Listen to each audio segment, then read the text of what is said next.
Traveling to the Azores in the shoulder season is definitely a bit of a gamble. Out here in the middle of the Atlantic, you're truly at the mercy of the sea. Storms move in fast, and the forecast changes so quickly that it barely feels worth checking. We're nearly 1,000 miles off the coast of Portugal, the furthest west that Europe goes, and it feels every bit as remote as it sounds. But there's also a magic in coming here this time of year. The crowds are gone, the trails are empty. These islands feel like you're experiencing them in their truest form. This wasn't the trip I was expecting, but maybe that's exactly why it was worth taking. Flores is one of the smallest islands in the Azores, with an area of only 55 square miles and only a few thousand residents. It almost feels entirely removed from the world.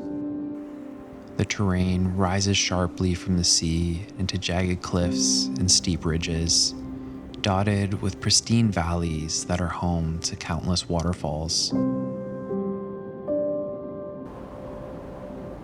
Basalt rock forms the backbone of this island, giving the coastline a dark, rugged edge that contrasts with the vibrant green slopes above. The weather for this week isn't looking great, and the day I landed from the States was somehow the calm before the storm. A thin window of clear skies, and maybe my only chance to explore the windward side of the island. I was running on almost no sleep, drifting in and out of a jet-lagged haze. But the excitement of being somewhere so unfamiliar kept pushing me onwards. After weaving through a few quiet villages and across the barren center of the island, I finally reached Ponta do Albornoz, the northernmost point of the island. The lighthouse stood alone against the horizon, and just as I stepped out of the car, the sun broke through the clouds. Soft, golden light flickered across the Atlantic. Waves thundered into the cliffs below, and the whole coastline glowed. I found myself wishing that sunset would linger just a little bit longer. I'm only meant to have 2 days of exploring here on Flores, and with this storm building on the horizon, I'm getting a little bit nervous. Still, I'm hoping that tomorrow might offer some opportunities to experience this beautiful place.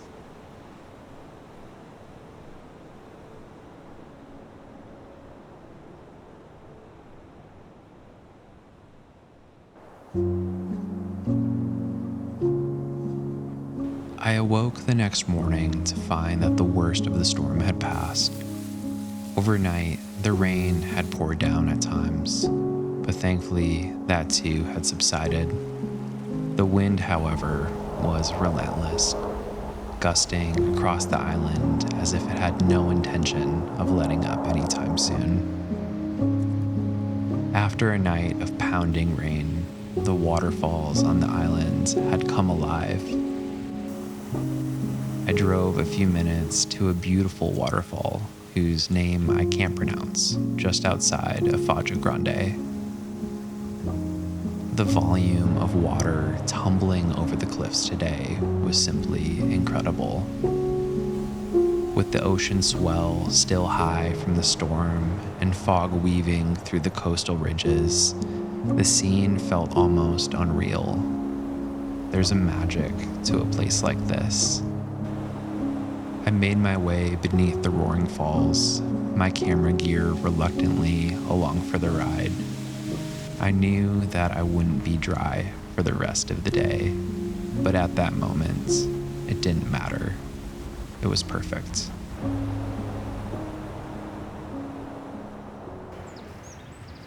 That afternoon, with daylight quickly fading, I set out to Flores' most famous hike. The hike itself is short, maybe 15 minutes through a lush, almost tropical rainforest. And then suddenly you arrive at a small pond overlooking a collection of massive waterfalls tumbling down the remnants of an ancient volcanic crater. With the recent rain, the waterfalls were absolutely roaring, and the gusting winds added another layer of drama. At times, the spray from the smaller falls was blowing upwards, defying gravity. The power of the Atlantic was on full display, and it felt impossibly beautiful. It's hard to shake the feeling of standing here, surrounded by such impeccable beauty, and realizing you have the place all to yourself.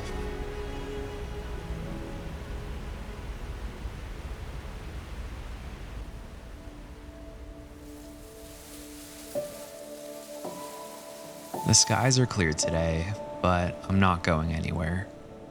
I was only supposed to spend 2 days on Flores before heading to São Miguel, but every flight since I arrived has been canceled, including the one that I was supposed to take today.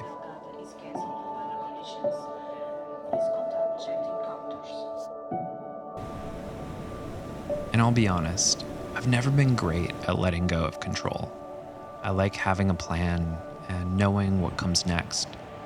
When things don't go according to that plan, it's easy for me to get flustered, to feel like I'm failing somehow. And that's usually when I start focusing on all the things that aren't happening, instead of noticing what is. But today, I'm deciding to try something different. Instead of fighting the situation or wishing it were otherwise, I'm choosing to accept the cards I've been dealt, to focus on what I can do, on the opportunity to spend a bonus day here on Flores, and on going with the unexpected flow of life.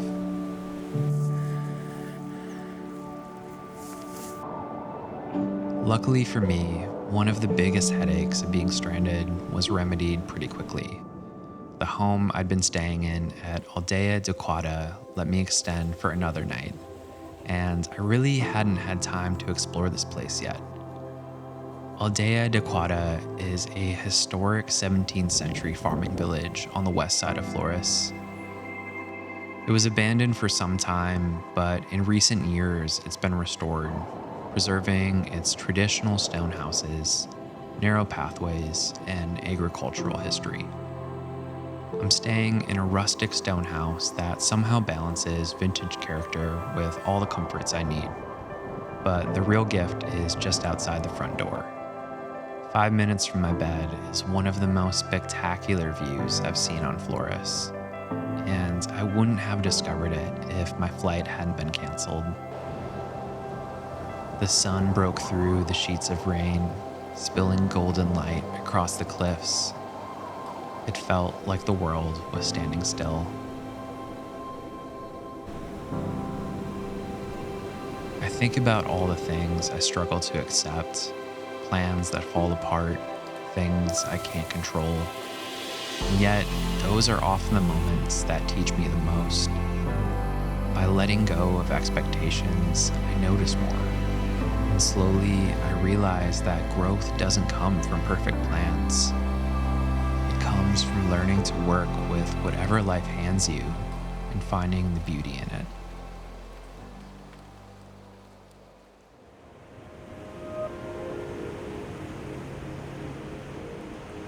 I've finally made it to Sao Miguel, the largest and most populated island in the Azores. And after a full day of travel from Flores, I'm ready to make up for lost time. A 6 a.m. wake-up call brings me to the far eastern tip of the island at Ponto de Arnal, where the lighthouse stands watch above the crashing waves. I can't help but feel excited for the next few days, exploring the diversity of São Miguel's volcanic landscapes. Compared to Flores, this island is enormous, bustling, and full of life. But beneath the towns and infrastructure lies a geological wonder. São Miguel is the tip of one of the tallest undersea mountains in the world, and its dramatic craters, steep ridgelines, and hot springs are reminders of the raw power that shaped this land. To get a real sense of the island's volcanic power, I headed west to the massive Sete Cidades crater, one of the largest volcanic calderas in the Azores. Its twin lakes, Lagoa Azul and Lagoa Verde, sit within the caldera, with steep crater walls rising a few hundred meters above them. It's pretty surreal that so much life exists within this volcanic landscape. The forests around the caldera are lush and vibrant. To get a better sense of scale here, I wandered uphill about 20 minutes to Miradura Grota do Inferno, a beautiful ridgeline with sweeping views of Sete Cidades. It's hard not to imagine how different this place will look a few hundred years from now. The lakes will shift, the forests will creep up new slopes, and the caldera itself will slowly be reshaped by eruptions and erosion. Standing here, you realize just how fleeting a single moment is in the life of this landscape, and yet how vivid it feels while you're in it.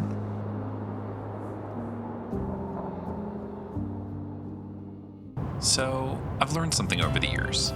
If your goal is to blend in, cheesy, generic music works perfectly. Nothing stands out, nothing sticks, which is great if that's what you're going for. But if you're trying to make people feel something, that takes more. And the truth is simple. When your music feels generic or cheesy, your work starts to feel the same way too. I used to wonder why some edits felt flat, even though the shots were beautiful. And it turns out the problem wasn't the visuals, it was the soundtrack, and MusicBed changed that for me. Every song feels handpicked, cinematic, honest, actually saying something. It moves the story forward instead of just filling the silence. That's why thousands of creators, from YouTubers to award-winning filmmakers, trust MusicBed. MusicBed makes your work feel unforgettable. So if you've been settling, stop. Start your 14-day free trial and hear the difference for yourself.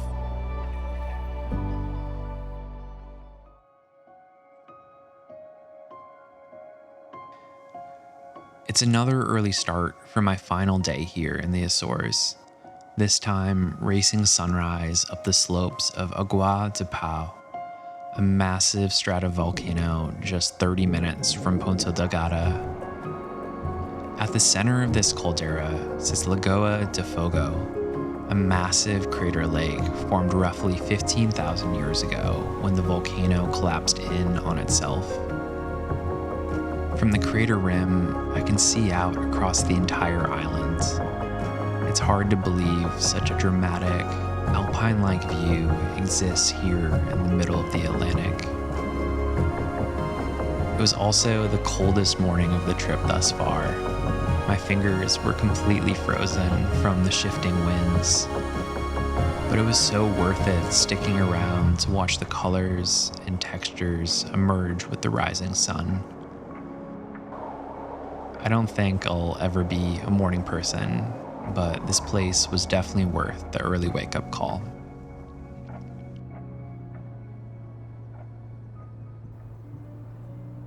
Sao Miguel has such a variety of landscapes: volcanic craters, rugged coastline, dense rainforest. But one of the places I ended up loving the most was actually shaped by people, the Guarana tea plantation. This plantation has been here since the 19th century, one of the oldest in Europe. And from above, it's unlike anywhere else that I've ever seen. Endless rows of tea bushes stretch across the rolling hills, patterns and shapes shifting with the contours of the land. In the early morning, The light casts long, subtle shadows that make the whole place feel almost unreal. Walking through the fields, it felt like stepping into a scene from a fantasy film. I probably wandered back and forth for miles, just following the rows, completely absorbed by the quiet rhythm of this place. I didn't expect that one of the most inspiring places on this trip would be man-made, but here it was, a reminder that beauty isn't only found in wild landscapes. Sometimes it's in the care, patience, and patterns humans leave behind. As I left the tea plantation, I made my way towards the west coast of São Miguel, hoping for one last sunset before the flight home. Fortunately, as I arrived at Mosteiros Beach, a beautiful black sand beach surrounded by cliffs and sea stacks, the sky opened up, and the winds, which had been pretty much my enemy this entire trip, finally calmed down for the first time since my arrival. It was the perfect place to reflect and to close out this journey to the Azores. It wasn't the trip I was planning, but somehow things had a way of working themselves out. It's funny how travel reminds you of things you forget in everyday life, that some of the best moments come from unexpected opportunities, small detours, or simply showing up and paying attention. You can plan all you want, but often it's the unplanned moments that stick with you. This trip was a reminder of that, a lesson in letting go, noticing what's in front of you, and seeing what happens when you just get out the door. Thank you so much for watching, and I'll see you next time.